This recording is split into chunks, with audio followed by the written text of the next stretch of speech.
Hello my dear students, ಹೇಗಿದ್ದೀರಾ ಎಲ್ಲರೂ? Welcome to Pallavi tutorials. ಮಕ್ಕಳೇ, ಇದೊಂದು ಇಂಪಾರ್ಟೆಂಟ್ ವಿಡಿಯೋ. ಫಸ್ಟ್ PUC ಅಕೌಂಟೆನ್ಸಿಗೆ ಸಂಬಂಧಪಟ್ಟಾಗೆ ಈಸಿಯಾಗಿ 12 ಮಾರ್ಕ್ಸನ್ನು ತಗೊಳ್ಳೋದು ಹೇಗೆ, ಫೈನಲ್ ಅಕೌಂಟನ್ನು ಪ್ರಿಪೇರ್ ಮಾಡೋದು. ಸೊ ಯಾರ್ಯಾರು ಫೈನಲ್ ಅಕೌಂಟ್ ಪ್ರಿಪೇರ್ ಮಾಡೋದು ತುಂಬ ಕಷ್ಟ, ನಾವು ಫೈನಲ್ ಅಕೌಂಟನ್ನು ಟಚ್ಚೇ ಮಾಡಲ್ಲ, ಬರೀ journal entry, double column, cash book ಇಷ್ಟೇ ನೋಡ್ಕೊಂಡು ಹೋಗ್ತೀವಿ ಅನ್ನೋರಿಗೆ ಫೈನಲ್ ಅಕೌಂಟು ಕೂಡ ತುಂಬಾ ಈಸಿ. ಕರೆಕ್ಟಾಗಿ ನೋಡಿಕೊಂಡ್ರೆ ಈಸಿಯಾಗಿ 12 ಮಾರ್ಕ್ಸ್ ತೊಗೊಳ್ಬಹುದು. ಬೈ ಚಾನ್ಸ್ ನಿಮಗೇನಾದರೂ ಒಂದು ಅಡ್ಜಸ್ಟ್ಮೆಂಟ್ ಆ ಕಡೆ ಈ ಕಡೆ ಆಗಿ ಟ್ಯಾಲಿ ಆಗಿಲ್ಲ ಅಂತ ಹೇಳಿದ್ರು ಕೂಡ ನೀವೇನು ಎಂಟ್ರಿ ಮಾಡಿರ್ತೀರಲ್ಲ ಆಲ್ರೆಡಿ, ಅದಕ್ಕೂ ಕೂಡ ಮಾರ್ಕ್ಸನ್ನು ಕೊಡ್ತಾರೆ. ಫಸ್ಟು ನೀವು ಪ್ರಾಬ್ಲಮ್ನ ಕರೆಕ್ಟಾಗಿ ಐಡೆಂಟಿಫೈ ಮಾಡ್ಕೊಳ್ಳಿ. From the following trial balance of Shri Chandra traders Udupi, ಇದು ನಿಮ್ಮ ಎಕ್ಸಾಮ್ 2025 ಆ್ಯನ್ಯುವಲ್ ಎಕ್ಸಾಮಲ್ಲಿ ಕೊಟ್ಟಿರುವಂತಹ ಕ್ವಶನ್ ಇದು. Traders Udupi, prepare the financial statements for the year ending 31 March 2024 ಅಂತ ಕೊಟ್ಟಿದ್ದಾರೆ. ಒಂದಿಷ್ಟು ನೇಮ್ ಆಫ್ ಅಕೌಂಟ್ಸನ್ನ ಕೊಟ್ಟಿದ್ದಾರೆ, ಕ್ಯಾಪಿಟಲ್ ಕೊಟ್ಟಿದ್ದಾರೆ, drawings, land, building, plant, machinery purchase, ಅದ್ರ returns, opening stock, closing stock, ಒಂದಿಷ್ಟು ಅಸೆಟ್ಸ್ಗಳು, ಇನ್ನು ಎಕ್ಸ್ಪೆನ್ಸಸ್ಗಳು, ಇದನ್ನೆಲ್ಲ ಕೊಟ್ಟಿದ್ದಾರೆ. ಕರೆಕ್ಟಾಗಿ ಕೊಟ್ಟು 8,69,000 ಎರಡೂ ಕಡೆ ಇದೆ ಅಂತ ಕೊಟ್ಟಿದ್ದಾರೆ. ಆಮೇಲೆ ಒಂದಿಷ್ಟು ಅಡ್ಜಸ್ಟ್ಮೆಂಟ್ಸ್ ಕೊಟ್ಟಿದ್ದಾರೆ. ಕ್ಲೋಸಿಂಗ್ ಸ್ಟಾಕ್ ಮೇಲೆ ಅಡ್ಜಸ್ಟ್ಮೆಂಟ್ ಕೊಟ್ಟಿದ್ದಾರೆ, ಔಟ್ಸ್ಟ್ಯಾಂಡಿಂಗ್ ಸ್ಯಾಲ್ರಿ ಮೇಲೆ ಕೊಟ್ಟಿದ್ದಾರೆ, ಇನ್ಶೂರೆನ್ಸ್ ಮೇಲೆ ಕೊಟ್ಟಿದ್ದಾರೆ, ಪ್ಲ್ಯಾಂಟ್ ಆ್ಯಂಡ್ ಮಷಿನರಿ ಮೇಲೆ ಕೊಟ್ಟಿದ್ದಾರೆ. Next provision for doubtful debts ಅಂತ ಹೇಳಿದ್ರೆ ಡೆಟಾರ್ಸ್ ಮೇಲೆ ಒಂದು ಅಡ್ಜಸ್ಟ್ಮೆಂಟ್ ಕೊಟ್ಟಿದ್ದಾರೆ ಅನ್ನೋದು ಗೊತ್ತಾಯಿತು. ಫಸ್ಟು ನೀವೇನು ಮಾಡಬೇಕು ಅಂತ ಹೇಳಿದ್ರೆ, ಪ್ರಾಬ್ಲಮ್ನ ಮಾಡೋದಕ್ಕಿಂತ ಮುಂಚೆ ಯಾವ ರೀತಿ ಅಕೌಂಟ್ಗಳನ್ನ ಪ್ರಿಪೇರ್ ಮಾಡಬೇಕು ಅನ್ನೋದನ್ನು ನೀವು ಕಲ್ತ್ಕೊಂಡಿರಬೇಕು. ಈಗ ಅಕೌಂಟ್ ಪ್ರಿಪೇರ್ ಮಾಡಬೇಕು ಅಂತ ಹೇಳಿದ್ರೆ ನೀವು ಫೈನಾನ್ಷಿಯಲ್ ಸ್ಟೇಟ್ಮೆಂಟ್ 1 ಚಾಪ್ಟರ್ ಇದೆಯಲ್ಲ, ಆ ಫೈನಾನ್ಷಿಯಲ್ ಸ್ಟೇಟ್ಮೆಂಟ್ ಚಾಪ್ಟರ್ 1ನ್ನು ಕರೆಕ್ಟಾಗಿ ಓದ್ಕೊಂಡು ಬಂದಿರಬೇಕು. ಯಾಕಂತ ಹೇಳಿದ್ರೆ ಆ ಒಂದು ಚಾಪ್ಟ್ರಲ್ಲಿ ಸಪ್ರೇಟಾಗಿ ಟ್ರೇಡಿಂಗ್ ಅಕೌಂಟ್ ಪ್ರಿಪೇರ್ ಮಾಡೋದು ಹೇಗೆ, profit and loss account prepare ಮಾಡೋದು ಹೇಗೆ, ಬ್ಯಾಲೆನ್ಸ್ ಶೀಟ್ ಪ್ರಿಪೇರ್ ಮಾಡೋದು ಹೇಗೆ ಅಂತ ಸಪ್ರೇಟಾಗಿ ನಾವು ಹೇಳ್ಕೊಟ್ಟಿರ್ತೀವಿ. ಈ ಹಿಂದಿನ ವಿಡಿಯೋಗಳಲ್ಲಿ ನಾನು ಕೂಡ ಹೇಳ್ಕೊಟ್ಟಿದ್ದೀನಿ ಬ್ಯಾಲೆನ್ಸ್ ಶೀಟ್ನ ಪ್ರಿಪೇರ್ ಮಾಡೋದು ಹೇಗೆ, ಟ್ರೇಡಿಂಗ್ ಅಕೌಂಟ್ ಪ್ರಿಪೇರ್ ಮಾಡೋದು ಹೇಗೆ ಅಂತ. ಆ ವಿಡಿಯೋನ ವಾಚ್ ಮಾಡ್ಕೊಂಡು ಬಂದರೆ ತುಂಬ ಈಸಿ ಆಗುತ್ತೆ. ನೋಡಿ, ಈ ರೀತಿ 12 ಮಾರ್ಕ್ಸಿಗೆ ಟ್ರಯಲ್ ಬ್ಯಾಲೆನ್ಸನ್ನು ಕೊಟ್ಟು ಫೈನಲ್ ಅಕೌಂಟ್ ಪ್ರಿಪೇರ್ ಮಾಡಿ. ಇಲ್ಲೆಲ್ಲೂ ಕೂಡ ನಿಮಗೆ ಪ್ರಿಪೇರ್ ಮಾಡಿ ಅಂತ ಹೇಳ್ಕೊಂಡು ಕೊಟ್ಟಿರ್ತಾರಲ್ಲ, ಆ ಲೆಕ್ಕನ ನೋಡ್ಕೊಳ್ಬೇಕು. ಇಲ್ಲಿ ಏನು ಹೇಳಿದ್ದಾರೆ, prepare the financial statements. Prepare the financial statements ಅಂತ ಹೇಳಿದ್ರೆ ನೀವೇನು ಮಾಡಬೇಕು, ಫಸ್ಟು ಟ್ರೇಡಿಂಗ್ ಅಕೌಂಟು P&L ಅಕೌಂಟನ್ನು ಓಪನ್ ಮಾಡ್ಕೊಳ್ಬೇಕು. ಈಗ ನಾನು ರಫ್ ಸ್ಕೆಚ್ ತೋರಿಸ್ತಾ ಇದ್ದೀನಿ. Trading account and profit and loss ಅಕೌಂಟನ್ನು ನಾವು ಪ್ರಿಪೇರ್ ಮಾಡ್ತೀವಿ, ಆಯಿತಾ. ಈ trading and profit and loss account prepare ಮಾಡುವಾಗ ಫಸ್ಟು ಒಂದು ಹಾಫು ಟ್ರೇಡಿಂಗ್ ಅಕೌಂಟಿಗೆ ಹೋಗುತ್ತೆ, ಆಮೇಲೆ ಇನ್ನೊಂದು ಹಾಫಲ್ಲಿ ನೀವು P&L ತಗೊಳ್ಳೋ ಅಂಥದ್ದು. ಹೇಗೆ, ಟ್ರೇಡಿಂಗ್ ಅಕೌಂಟ್ ಮಾಡಬೇಕಾದ್ರೆ ನಿಮಗೆ ಏನೇನು ಬರುತ್ತೆ ಅಂತ ಗೊತ್ತಿದೆ. ಇಲ್ಲಿ ನಾವು ಎಕ್ಸ್ಪೆನ್ಸಸ್ ಅಂತ ತೊಗೊಳ್ತೀವಿ, ಇಲ್ಲಿ ಇನ್ಕಮ್ ಅಂತ ತೊಗೊಳ್ತೀವಿ. ಎಕ್ಸ್ಪೆನ್ಸಸ್ ಅಂತ ಹೇಳಿದ್ರೆ ಬಿಸ್ನೆಸ್ಸಿಗಾಗೋ ಎಕ್ಸ್ಪೆನ್ಸಸ್ನೆಲ್ಲ ಇಲ್ಲಿ ಬರಿತೀವಿ. ಓಪನಿಂಗ್ ಸ್ಟಾಕು, ಪರ್ಚೇಸಸ್ಸು, ವೇಜಸ್ಸು ಅಥವಾ ಕ್ಯಾರಿಯೇಜು ಏನೇನು ಬರುತ್ತೋ ಇಲ್ಲಿ ಬರಿತೀವಿ. ಬಿಸ್ನೆಸ್ ಆಗೋ ಇನ್ಕಮ್ ಅಂತ ಹೇಳಿದ್ರೆ ಏನು, ಸೇಲ್ಸ್ ಆಗಿರ್ಬೋದು, ಸೇಲ್ಸ್ ರಿಟರ್ನ್ ಆಗಿರ್ಬೋದು, ಕ್ಲೋಸಿಂಗ್ ಸ್ಟಾಕ್ ಆಗಿರ್ಬೋದು, ಇಲ್ಲಿ ಬರಿತೀವಿ. ಆಮೇಲೆ ಟೋಟಲ್ ಮಾಡಿದ್ರ ಮೇಲೆ ಯಾವ ಸೈಡು ಟೋಟಲ್ ಜಾಸ್ತಿ ಇದೆ ಅಂತ ನೋಡಿ, ಟೋಟಲ್ ಜಾಸ್ತಿ ಇರೋದನ್ನ ಎರಡು ಕಡೆನೂ ಬರೆದು ಡಿಫ್ರೆನ್ಸ್ ಫಿಗರು, ಬ್ಯಾಲೆನ್ಸಿಂಗ್ ಫಿಗರ್ ತೆಗೆದು ಅದಕ್ಕೆ ಗ್ರಾಸ್ ಪ್ರಾಫಿಟ್ ಅಂತ ಹೆಸರು ಕೊಟ್ಟು ಆ ಗ್ರಾಸ್ ಪ್ರಾಫಿಟ್ನ ನಾವು P&L ಅಕೌಂಟಿಗೆ ತೊಗೊಂಡೋಗ್ತೀವಿ. ಆ P&L ಅಕೌಂಟು ಹೀಗೆ ಮುಂದುವರಿಯುತ್ತೆ. ಆಮೇಲೆ P&L ಅಕೌಂಟಲ್ಲಿ ಏನೇನು ಎಕ್ಸ್ಪೆನ್ಸಸ್ ಇದೆಯೋ ಅದನ್ನೆಲ್ಲ ಡೆಬಿಟ್ ಸೈಡ್ ಎಂಟ್ರಿ ಮಾಡಿ, ಏನೇನು ಇನ್ಕಮ್ ಇದೆಯೋ ಅದನ್ನು ಕೂಡ ಕ್ರೆಡಿಟ್ ಸೈಡ್ ಎಂಟ್ರಿ ಮಾಡಿ ಟೋಟಲ್ ಮಾಡಿದ ತಕ್ಷಣ ಎರಡು ಸೈಡಲ್ಲೂ ನಮಗೆ ಟೋಟಲ್ ನೋಡಿಕೊಂಡು ಬ್ಯಾಲೆನ್ಸಿಂಗ್ ಫಿಗರ್ ತೆಗೆದು ನೆಟ್ ಪ್ರಾಫಿಟೋ ನೆಟ್ ಲಾಸೋ ಅಂತ ಫೈಂಡ್ ಔಟ್ ಮಾಡಿಕೊಂಡು ಆಫ್ಟರ್ ನಾವು ಬ್ಯಾಲೆನ್ಸ್ ಶೀಟ್ನ ಪ್ರಿಪೇರ್ ಮಾಡ್ತೀವಿ. ಓಕೆ ಅಲ್ವಾ? ಸೊ ಇಲ್ಲಿ ನೀವು ತಿಳ್ಕೊಂಡಿರಬೇಕಾಗಿರೋದು, ಒಂದು trading account P&L account merge ಆಗುತ್ತೆ. ಸೊ ಫಸ್ಟು ಟ್ರೇಡಿಂಗ್ ಅಕೌಂಟ್ ಮಾಡಿಕೊಂಡು ಅದರಿಂದ ಗ್ರಾಸ್ ಪ್ರಾಫಿಟ್ ತೆಕ್ಕೊಂಡು P&Lಗೆ ಹಾಕ್ಕೊಂಡು ಹೋಗಬೇಕು ಅಂತ. ನೆಕ್ಸ್ಟು ಬ್ಯಾಲೆನ್ಸ್ ಶೀಟ್ನ ಪ್ರಿಪೇರ್ ಮಾಡಬೇಕು. ಬ್ಯಾಲೆನ್ಸ್ ಶೀಟಲ್ಲಿ ನೀವು ಮಾಡಿರುವಂತಹ ಆನ್ಸರು ಟ್ಯಾಲಿ ಆಗಿದೆಯಾ ಅನ್ನೋದನ್ನು ಗಮನಿಸಬೇಕು. ಇದ್ರ ಜೊತೆಗೆ ಅವರು ಪ್ರಾಬ್ಲಮ್ಮಲ್ಲಿ ಏನು ಅಡ್ಜಸ್ಟ್ಮೆಂಟ್ ಕೊಟ್ಟಿರ್ತಾರಲ್ಲ, ಆ ಅಡ್ಜಸ್ಟ್ಮೆಂಟ್ನ ಕರೆಕ್ಟಾಗಿ ಮಾರ್ಕ್ ಮಾಡ್ಕೊಳ್ಬೇಕು. ಅಡ್ಜಸ್ಟ್ಮೆಂಟಲ್ಲಿ ಬಂದಿರುವಂತಹ ಐಟಮ್ಸಿಗೆ ಡಬಲ್ ಎಂಟ್ರಿಯನ್ನು ಕೊಡಬೇಕು. ಈಗ ಫಾರ್ ಎಕ್ಸಾಂಪಲ್ಲು ಕ್ಲೋಸಿಂಗ್ ಸ್ಟಾಕು ಅಡ್ಜಸ್ಟ್ಮೆಂಟಿಗೆ ಬಂದಿದೆ ಅಲ್ವಾ, ಈ ಕ್ಲೋಸಿಂಗ್ ಸ್ಟಾಕನ್ನು ನಾವು ಒಂದು ಟ್ರೇಡಿಂಗ್ ಅಕೌಂಟಲ್ಲಿ ಬರಿತೀವಿ, ಇನ್ನೊಂದು ಬ್ಯಾಲೆನ್ಸ್ ಶೀಟಲ್ಲಿ ಬರಿತೀವಿ. ಔಟ್ಸ್ಟ್ಯಾಂಡಿಂಗ್ ಸ್ಯಾಲರಿ ಅಂತ ಬಂದಿದೆಯಾ, ಸ್ಯಾಲ್ರಿಯನ್ನು ನಾವು ಟ್ರೇಡಿಂಗಲ್ಲಿ ಬರೆಯಲ್ಲ, P&L ಅಕೌಂಟಲ್ಲಿ ಬರಿತೀವಿ, ಇನ್ನೊಂದು ಎಂಟ್ರಿ ಕೊಡಬೇಕು, ಡಬಲ್ ಎಂಟ್ರಿ ಅಲ್ಲ, ಬ್ಯಾಲೆನ್ಸ್ ಶೀಟಲ್ಲಿ ಬರಿತೀವಿ.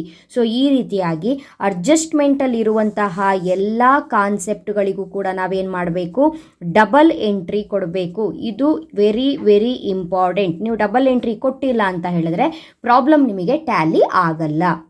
ಸೊ ಇವಾಗ ನಾವು ನೀಟಾಗಿ ಸಿಸ್ಟಮ್ಯಾಟಿಕ್ ಆಗಿ ಫೈನಾನ್ಷಿಯಲ್ ಸ್ಟೇಟ್ಮೆಂಟನ್ನು ಪ್ರಿಪೇರ್ ಮಾಡೋಣ. ಫೈನಾನ್ಷಿಯಲ್ ಸ್ಟೇಟ್ಮೆಂಟ್ನ ಪ್ರಿಪೇರ್ ಮಾಡೋದಕ್ಕೆ ನಮಗೆ ಎಷ್ಟು ಕಾಲಮ್ಸ್ಗಳು ಬೇಕು? ಟ್ರೇಡಿಂಗ್ ಆ್ಯಂಡ್ P&L ಅಕೌಂಟಿಗೆ 4 ಕಾಲಮ್ಸ್ನ ಹಾಕ್ಕೊಳ್ಬೇಕು, ಬ್ಯಾಲೆನ್ಸ್ ಶೀಟಿಗೂ ಕೂಡ 4 ಕಾಲಮ್ಸ್ನ ಹಾಕ್ಕೊಳ್ಬೇಕು. ಓಕೆ, ಆನ್ಸರ್ನ ಸ್ಟಾರ್ಟ್ ಮಾಡೋಣ. ಫಸ್ಟು ಹೆಡ್ಡಿಂಗಿಗೆ ಶ್ರೀ ಚಂದ್ರ ಟ್ರೇಡರ್ಸ್ ಉಡುಪಿ ಅಂತ ಕೊಟ್ಟಿದ್ದಾರೆ, ಅದನ್ನೇ ಬರ್ಕೊಳ್ಳಿ. ಶ್ರೀ ಚಂದ್ರ ಟ್ರೇಡರ್ಸ್. ಎಂಡ್ವರೆಗೂ ಕರೆಕ್ಟಾಗಿ ವಾಚ್ ಮಾಡಿದ್ದೆ ಆದರೆ ನಿಮಗೆ ಪ್ರಾಬ್ಲಮ್ ಅರ್ಥ ಆಗುತ್ತೆ, ಮಧ್ಯದಲ್ಲೇ ಸ್ಕಿಪ್ ಮಾಡಿದ್ರೆ ಅರ್ಥ ಆಗಲ್ಲ ಮಕ್ಕಳೇ. ಶ್ರೀ ಚಂದ್ರ ಟ್ರೇಡರ್ಸ್ ಉಡುಪಿ ಅಂತ ಬರ್ಕೊಂಡ್ವಿ. ಇದಾದ್ರ ಮೇಲೆ ಫಸ್ಟು ನಾವು ಪ್ರಿಪೇರ್ ಮಾಡೋದು ಯಾವ ಅಕೌಂಟು? ಟ್ರೇಡಿಂಗ್ ಮತ್ತು P&L ಅಕೌಂಟು, ಎರಡಕ್ಕೂ ಒಂದೇ ಹೆಡ್ಡಿಂಗ್ ತೊಗೊಳ್ಬೇಕು. Trading and profit and loss account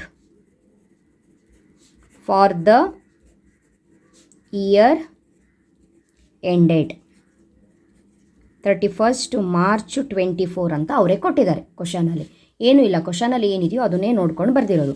first trading ಅಕೌಂಟೇ prepare ಮಾಡಬೇಕು. ಈ ಕಡೆ ಸೈಡು ಡೆಬಿಟ್ಟು, ಈ ಕಡೆ ಸೈಡು ಕ್ರೆಡಿಟು ಕರೆಕ್ಟಾಗಿ ಬರಿಬೇಕು. ಇಷ್ಟು ಬರೆದಾದ್ರ ಮೇಲೆ ಫಸ್ಟು ನಾವು ಡೆಬಿಟ್ ಸೈಡಲ್ಲಿ ಏನು ಎಂಟ್ರಿ ಮಾಡುವಂಥದ್ದು? ಆಲ್ ಎಕ್ಸ್ಪೆನ್ಸಸ್ ಅಲ್ವಾ. ಸೊ ಎಕ್ಸ್ಪೆನ್ಸಸ್ ಅಂತ ಹೇಳ್ಕೊಂಡು ಹೆಡ್ಡಿಂಗ್ನ ಬರ್ಕೊಳ್ಳಿ. ನೆಕ್ಸ್ಟು ಅಮೌಂಟ್ ಅಂತ ಬರ್ಕೊಳ್ಳಿ. ಅದಾದ್ರ ಮೇಲೆ ಇನ್ಕಮ್ ಅಂತ ಬರ್ಕೊಳ್ಳಿ. ಕ್ರೆಡಿಟ್ ಸೈಡ್ ಇನ್ಕಮನ್ನು ಎಂಟ್ರಿ ಮಾಡ್ತೀವಿ, ಇನ್ಕಮ್ ಅಂತ ಬರ್ಕೊಳ್ಳಿ. ಆನಂತರ ಅಮೌಂಟ್ ಅಂತ ಬರ್ಕೊಳ್ಳಿ. ಇದಿಷ್ಟು ಕೂಡ ಹೆಡ್ಡಿಂಗು. ಇವಾಗ ಆಲ್ಮೋಸ್ಟ್ ಅವ್ರು ಕೊಟ್ಟಿರೋ ಪ್ರಾಬ್ಲಮಲ್ಲಿ ಒಂದು 4ರಿಂದ 5 ಐಟಮ್ ಅಷ್ಟೇ ಟ್ರೇಡಿಂಗ್ ಅಕೌಂಟಿಗೆ ಬರಬಹುದು. ಟ್ರೇಡಿಂಗ್ ಅಕೌಂಟಿಗೆ ಯಾವ್ದಾವ್ದು ಬರುತ್ತೆ ಅಂತ ನೋಡಿ ಟೋಟಲ್ ಮಾಡಿ ಗ್ರಾಸ್ ಪ್ರಾಫಿಟ್ನ ಕಂಡು ಹಿಡಿದ್ರ ಮೇಲೆ ಒಂದು ಲೈನ್ ಹಾಕಿಬಿಟ್ಟು P&L ಸ್ಟಾರ್ಟ್ ಮಾಡಿದ್ರೆ ಆಯಿತು. ಇವಾಗ ನಿಮಗೆ ನಾನು ಹೇಳ್ಕೊಟ್ಟಿರುವಂತಹ ಟ್ರೇಡಿಂಗ್ ಅಕೌಂಟನ್ನು ನೋಡ್ಕೊಂಡು ಬಂದವರಿಗೆ 100% ಗ್ಯಾರಂಟಿ ಗೊತ್ತಾಗ್ಬಿಟ್ಟಿರುತ್ತೆ ಯಾವುದರಲ್ಲಿ ಯಾವುದು ಬರುತ್ತೆ ಅಂತ ಹೇಳ್ಕೊಂಡು. ಕರೆಕ್ಟಾ? ನೋಡಿ, ಕ್ಯಾಪಿಟಲ್ ಅಂತ ಇದೆ, ಕರೆಕ್ಟಾಗಿ ನೋಡ್ಕೊಳ್ಳಿ, ಕಾಣಿಸ್ತಾ ಇದೆ ಅಲ್ವಾ? ಕ್ಯಾಪಿಟಲ್ಲು ಎಲ್ಲಿಗೆ ಹೋಗುತ್ತೆ ಅಂತ ಹೇಳಿದ್ರೆ ಬ್ಯಾಲೆನ್ಸ್ ಶೀಟಿಗೆ ಹೋಗುತ್ತೆ. ನೀವಿಲ್ಲಿ ಮಾರ್ಕ್ ಮಾಡೋ ಹಾಗಿಲ್ಲ, ನಾನು ನಿಮಗೆ ಹೇಳ್ಕೊಡೋದಕ್ಕೋಸ್ಕರ ಮಾರ್ಕ್ ಮಾಡ್ತಾ ಇರೋದು. ನಿಮಗೆ ಜಸ್ಟ್ ಇದ್ರ ಬಗ್ಗೆ ನಾಲೆಡ್ಜ್ ಇರಬೇಕು, ಕ್ವಶನ್ ಪೇಪರ್ ಮೇಲೆ ಮಾರ್ಕ್ ಮಾಡಬೇಡಿ.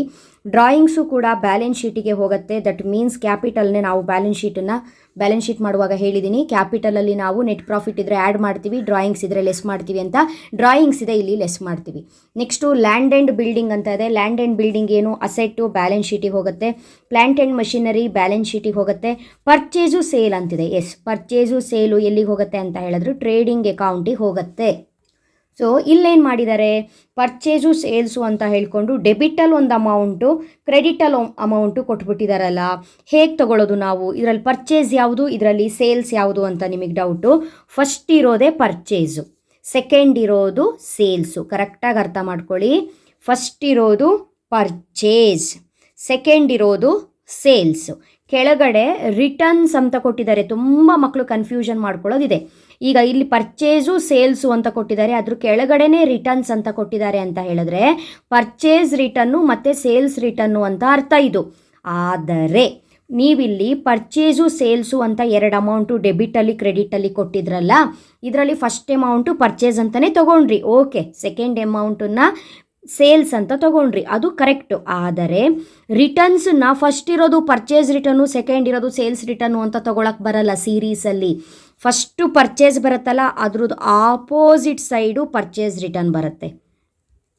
ಯಾಕಂದರೆ ಪರ್ಚೇಸು ಡೆಬಿಟ್ ಆದರೆ ಪರ್ಚೇಸ್ ರಿಟರ್ನು ಕ್ರೆಡಿಟ್ ಆಗುತ್ತೆ ಅಂತ ನಾವು ಜರ್ನಲ್ ಎಂಟ್ರಿಯಲ್ಲೇ ಓದಿದ್ದೀವಿ. ಕರೆಕ್ಟಾ? ಈಗ ಸೇಲ್ಸು ಇಲ್ಲಿ ಕ್ರೆಡಿಟಲ್ಲಿ ಬಂದಿದೆ, ಸೇಲ್ಸ್ ರಿಟರ್ನ್ ಎಲ್ಲಿ ಬರುತ್ತೆ?